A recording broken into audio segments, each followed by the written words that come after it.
그동안 사양 산업으로 여겨졌던 섬유 산업은 첨단 기술을 응용해 고부가가치 산업으로 바뀌고 있는데요. 섬유의 강도를 유지하면서 다양한 기능성 소재를 넣은 섬유를 개발하고 있기 때문이죠.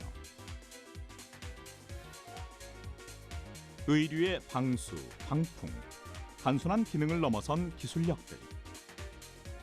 섬유의 정보통신 기술을 접목한 스마트 섬유가 차세대 의류 소재로 자리매김할 것으로 기대되고 있습니다.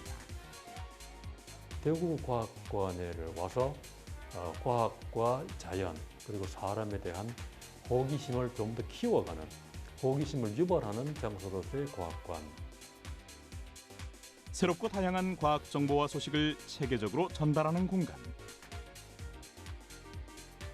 하루가 다르게 발전하는 산업 기술을 쉽고 발빠르게 전달하는 국립대구과학관으로 지금 안내합니다.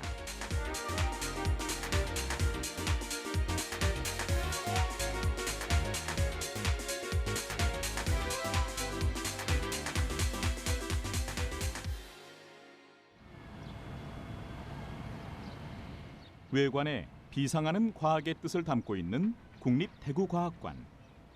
이곳은 과학기술에 대한 호기심과 흥미를 유발하는 전시 체험의 장이라고 할 수 있습니다. 과학관에 들어서면 가장 먼저 눈에 띄는 것이 있죠. 바로 높이 11m인 물시계. 쉴 새 없이 흐르는 물은 잠시도 멈추지 않는 시간과 머무르지 않고 발전하는 과학을 형상화한 것이라고 합니다. 이곳에서 만나는 과학은 흥미롭고 재미있는데요. 과학의 원리를 파고들어 깊이 연구해 볼 수 있습니다. 무엇보다 빠르게 성장하는 산업과학의 원천 기술을 확인하고 일상 속 숨어있는 과학을 몸으로 익힐 수 있는 거죠. 저희 국립대구과학관은 지난 2013년 12월 말에 개관을 했습니다. 그 이후로 매년 65만에서 70만 가까이 관람객이 오시고 있고요. 누적해서 170만 명을 현재 기록하고 있는 그런 상황입니다.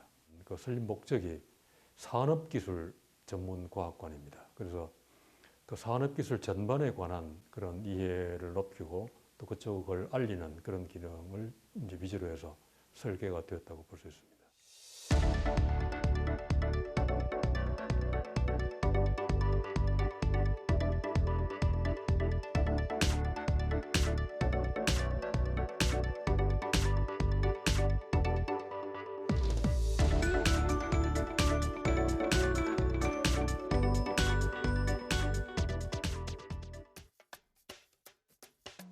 최근 개관돼 많은 이들의 관심을 모으고 있는 전시관이 있죠. 바로 ICT 융합 스포츠 체험관. 특별한 기술이 접목된 체험을 즐길 수 있다는데 그게 뭘까요? 올해 10월에 ICT 융합 스포츠 체험관을 개관하였는데요. 우리 관람객들이 입장을 하시게 되면 ICT 스마트 팔찌를 받게 됩니다.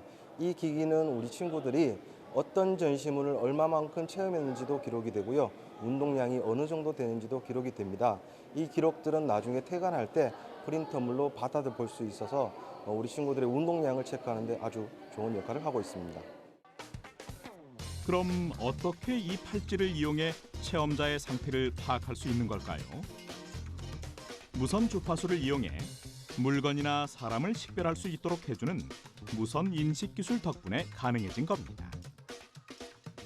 자, 여기 보면 지금 앞에 안전수칙이 있어요. 그래서 시작하기 전에 1, 2, 3, 4번 총 5가지 안전수칙을 읽고 전시품 사용, 전시서, 공정 체험에 문제가 생길 경우에는 영상에 물건과 동종이 체험자와 연관을 유지하고 실수에게 행동한다. 안전수칙을 살펴봤으니 이제 첨단 융합 스포츠 체험기기를 만나볼까요? 이거는 이제 게임을 실행하기 위해 하는 거거든요. 잠시만요.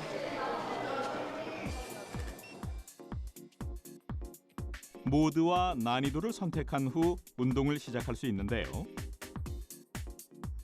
이곳에서는 정보통신 기술과 사물 인터넷, 가상현실 기술이 융합된 다양한 스포츠를 체험할 수 있죠. 지금은 축구에서 골키퍼가 되어 골을 막아내는 가상현실 게임이 한창 진행 중인데요. 24개의 벽 터치 센서 중 LED가 점등된 센서를 타격하며 즐길 수 있는 액션 블록 콘텐츠와 연동되어 있습니다. 자, 준비. 시작. 움직일게요.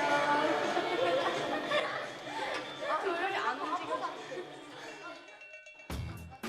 이것은 발판을 좌우로 미는 하체 운동과 함께 상체의 중심을 잡아야 하는 스키머신.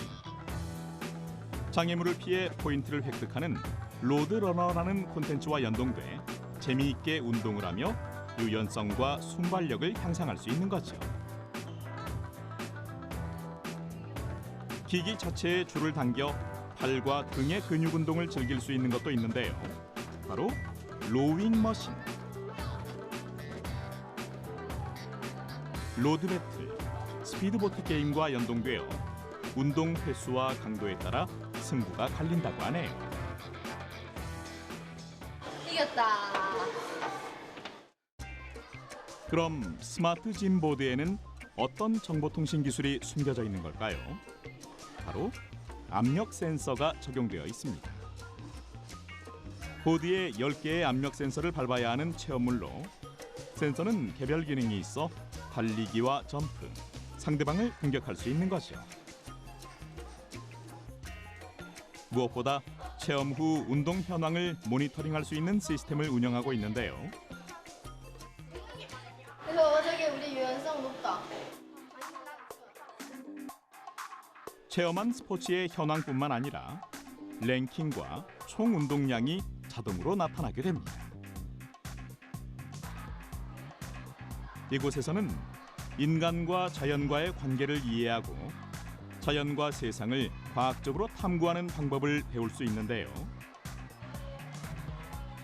체험형 미션 교육을 중심으로 하는 이곳 과학관의 취지에 걸맞은 교육 콘텐츠의 도입으로 많은 관람객들에게 학습과 놀이 경험을 동시에 주고 있습니다.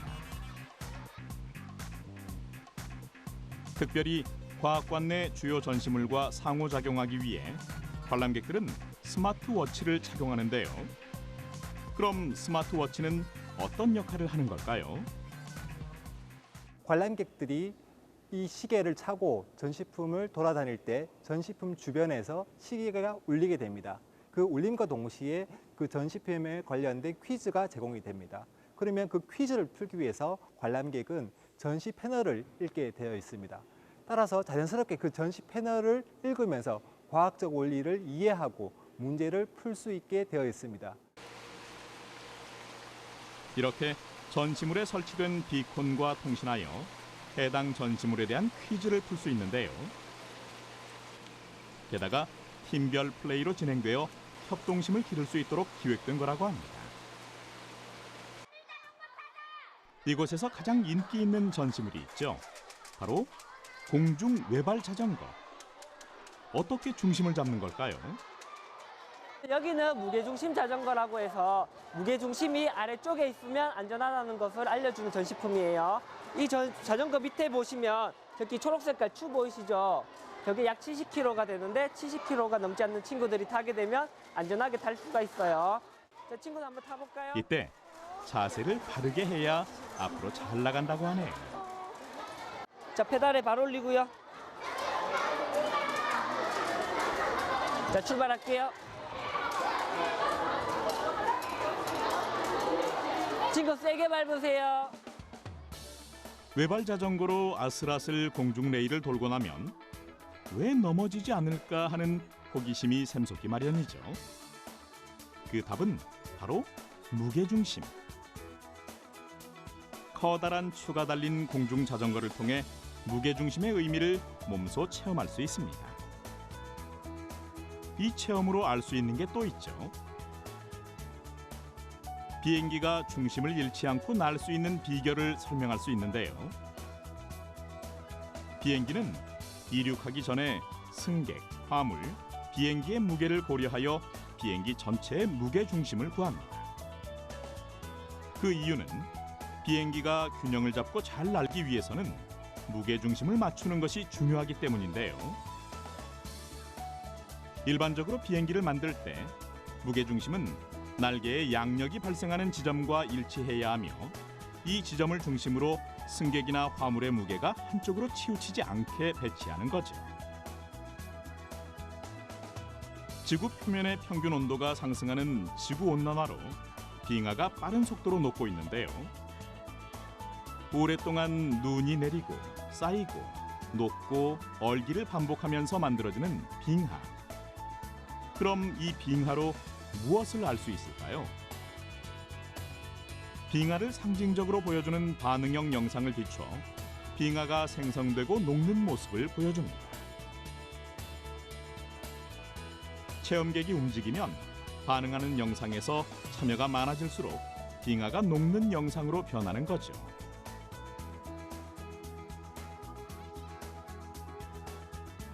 빙산이 생성되고 녹는 과정을 영상으로 직접 보면서 현재 일어나고 있는 지구온난화 현상을 이해할 수 있습니다. 세상을 과학적으로 탐구하는 과정 중에서 이것은 직접 구름을 분류하는 체험. 먼저 모니터에 보이는 구름의 특징을 관찰하고 제시된 질문에 따라 구름을 선택하여 무리를 지어봅니다. 그런 후에 결과를 확인하고 분류된 구름의 특징을 살펴보는 거죠. 시시각각 변하는 구름, 어떻게 분류할 수 있을까요? 얇고 넓게 층을 이루고 있는 구름은 층운이라고 하고요. 상승 기류가 활발하게 일어나서 두껍게 생기는 구름을 적운이라고 합니다. 그리고 실이나 깃털처럼 보이는 구름을 우리는 권운이라고 이야기를 하고요. 높이에 따라서는 2,000m 이하에 있는 구름을 하층운, 2,000m와 6,000m 사이에 있는 구름을 중층운, 6,000m 이상에 있는 구름을 상층운이라고 이야기를 합니다. 과학은 분류 말고도 관찰과 측정이 가능합니다. 그 중에서도 소리로 관찰하는 체험이 기다리고 있는데요. 지압 측식기란 초음파를 이용해 바다의 깊이를 재는 기계입니다. 과연 초음파로 수심을 측정할 수 있을까요?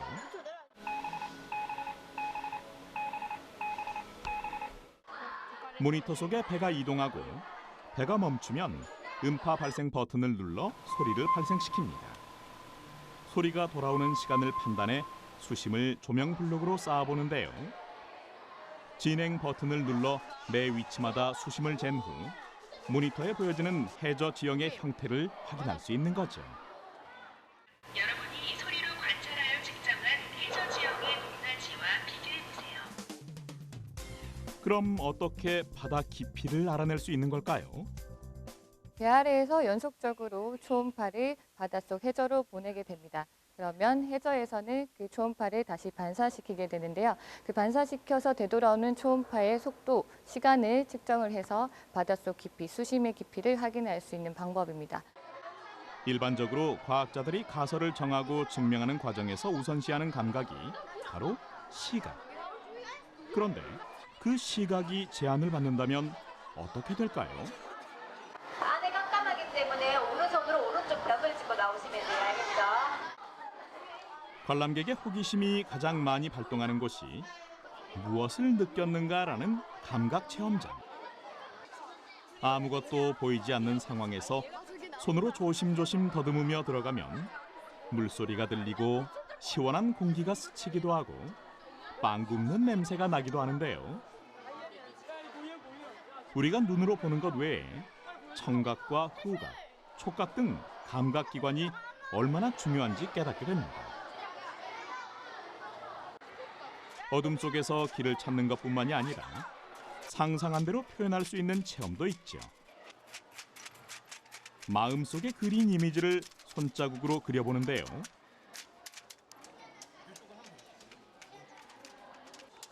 빨간 부분을 누르면 반대쪽에 생각한 것과 반대의 그림이 나타나게 됩니다.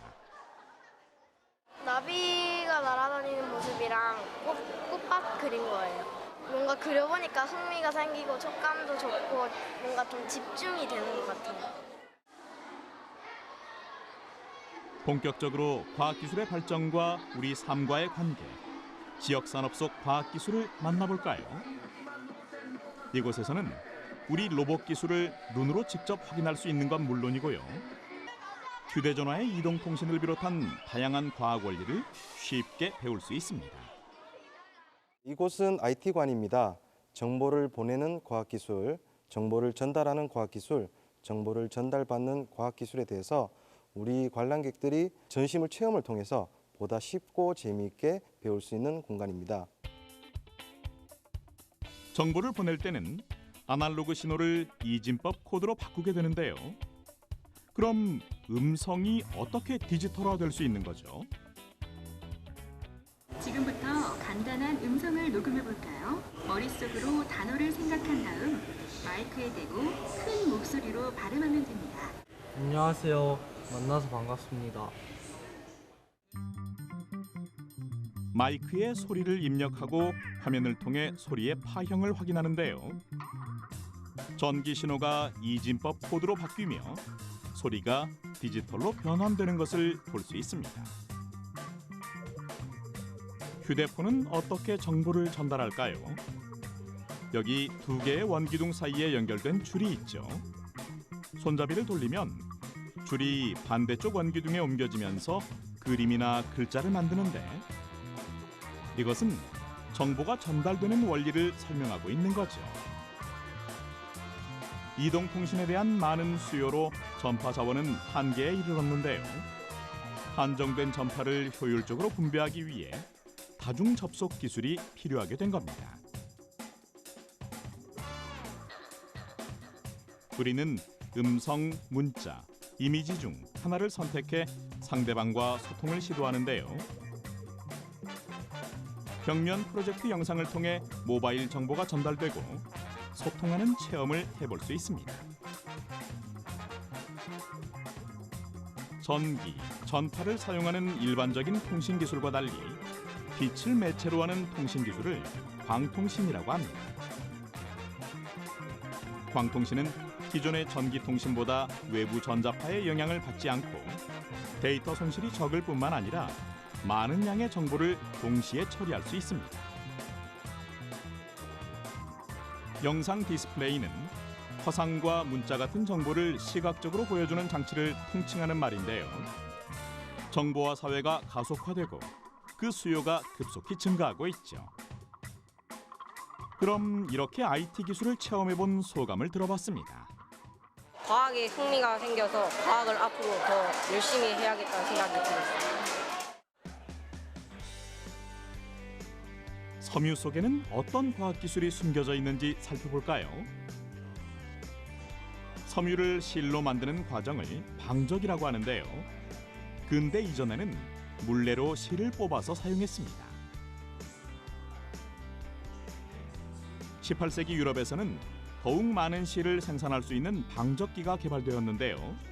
이것은 섬유 산업을 빠르게 발전시켰고 산업혁명을 촉진하는 데 한몫을 했습니다.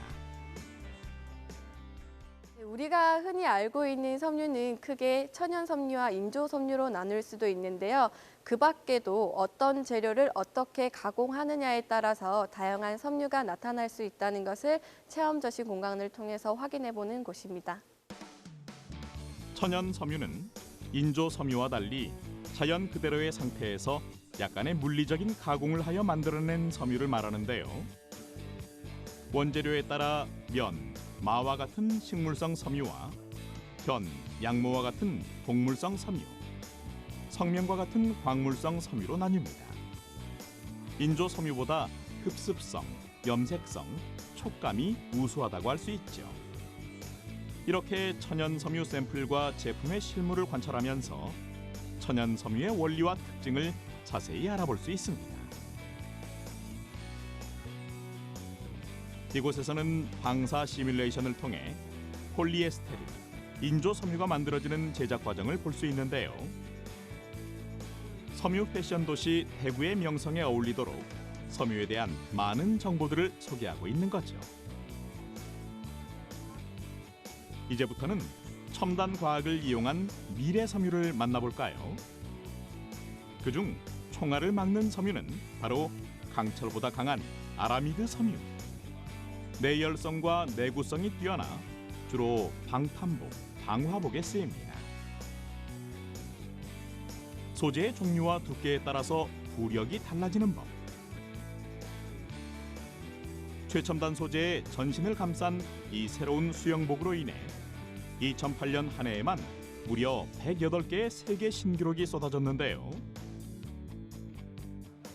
폴리우레탄을 비롯한 신소재들로 만들어진 전신 수영복은 물속에서 선수들의 유체 저항을 줄여주는 효과가 있는 거죠. 오늘날 방수 기능의 대명사가 된 소재죠. 고어텍스. 방수와 방풍 기능은 물론 투습성을 겸한 이 소재는 어디에 쓰이고 있을까요? 고어텍스는 등산복이나 야외 활동복으로 많이 사용되는 소재인데요. 섬유의 구멍이 물방울의 2만 분의 1 크기만큼 작아서 물은 흡수되지 못하고 반면에 바람이나 습기는 통풍이 이루어지기 때문에 야외 활동복으로는 아주 적합한 소재입니다. 빛나는 섬유, 광섬유를 볼까요? 광섬유는 유리나 플라스틱에 열을 가한 후 길게 늘여 만든 투명한 섬유로 전반사를 이용해 빛을 멀리까지 보낼 수 있습니다. 우주의 환경은 대기압이 작용하지 않고 산소가 없고 태양열에 의한 극고온과 극저온의 환경이 반복되는 공간인데요. 그럼 우주에선 어떤 섬유의 옷이 필요할까요? 온도 유지를 위한 냉각 기체가 흐르는 속옷, 압력 수트, TMG라고 불리는 충격 흡수층이 우주복에 쓰인 신소재죠. 이들은 우주 공간의 극단적 온도 변화, 방사선이나 우주선으로부터 인체를 보호하는 역할을 합니다. 이렇게 섬유 기술은 상상을 넘어서고 있는데요. 이곳에서는 첨단 과학 기술들이 얼마나 중요한 역할을 하는지 또 어떤 미래를 가져올지 이야기해주고 있는 거죠. 대구과학관에를 와서 과학과 자연 그리고 사람에 대한 호기심을 좀 더 키워가는, 호기심을 유발하는 장소로서의 과학관으로 우리가 생각을 하고 있고요. 그다음에 관람객 상당수가 이제 어린 학생 쪽인데 앞으로는 어른들이 참여할 수 있는, 또 어른과 가족이 같이 참여할 수 있는 그런 쪽의 프로그램을 다양하게 개발하려고 하고 있고 시작을 하고 있습니다. 대구를 중심으로 한 지역 쪽의 과학과 산업의 뿌리 또 유산을 발굴하고 소개하는 그런 일을 하려고 합니다. 과학산업의 역사성과 발전성, 경쟁력뿐만이 아니라 미래의 과학, 기술, 산업 비전을 보여주는 랜드마크인 과학관. 국민의 잠재된 소질을 일깨우고 과학적 창의성을 북돋우는 역할을 담당하고 있는데요. 앞으로도 과학관이 미래의 새로운 방향을 제시하고 창조 경제를 견인할 무한 상상 발전소가 되길 기대해 봅니다.